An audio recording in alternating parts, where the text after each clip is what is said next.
hinky that way. All right, so you should have read the Cask of Amontillado. The Cask of Amontillado, I will just give you a quick summary just in case you didn't get a chance to read it. It's a story. There are two main characters. It's a story, I'm going to tell you, it's a story of revenge. It's a story of friendship. It's a story of traditions, responsibilities, and dreams. It's all of that, okay? So what happens, though, is there's a man named Fortunato, and he has his friends. And they're friends. Or are they? Dun, dun, dun, right? This is an Edgar Allan Poe story, so you always know when you read Edgar Allan Poe, there's going to be some aspect of suspense in there. So basically, the two friends are like, hey, we haven't seen each other. Let's hang out. Okay, we're hanging out. So they go and hang out, and then at one part, there's Fortunato's friend who's like, hey, buddy, I know you really like to drink. I know you like that fancy wine, and I've got this cask of Amontillado, name of the story. So I want to share it to you. So Fortunato, who is very happily drunk by this point, and just is like, hey, buddy, you want to share with me? All right, let's go. So they go into the cellar where there's supposed to be this fancy wine, right? Like worth millions of dollars. Well, not millions, but really fancy, okay? So as they're talking in the conversation, we start getting little clues.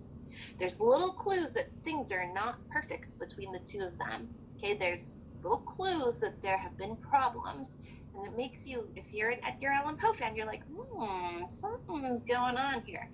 And there's more clues as they get down into this wine cellar, and basically Fortunato's like, where is it? Where's this fancy wine? I want to see it, right? So the friend is like, oh, it's in there. It's in that little room over there. Go check it out. Go look for it.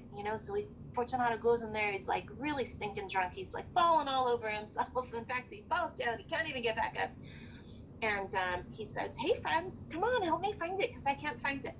And we don't hear anything except some scraping and some moving of bricks. As we read, we find out that the friend is a mason worker, okay? And the masons are the people who built the homes with bricks, and they build them really amazingly strong and very fortified.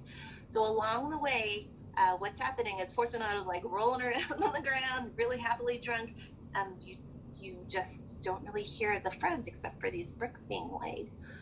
Turns out, dun, dun, dun, this guy had been so mad at Fortunato that he tricked him into going to this little tiny room, and he's building a brick wall.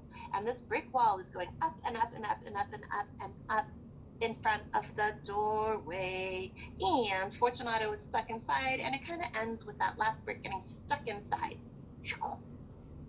So basically, he just buried his friend alive.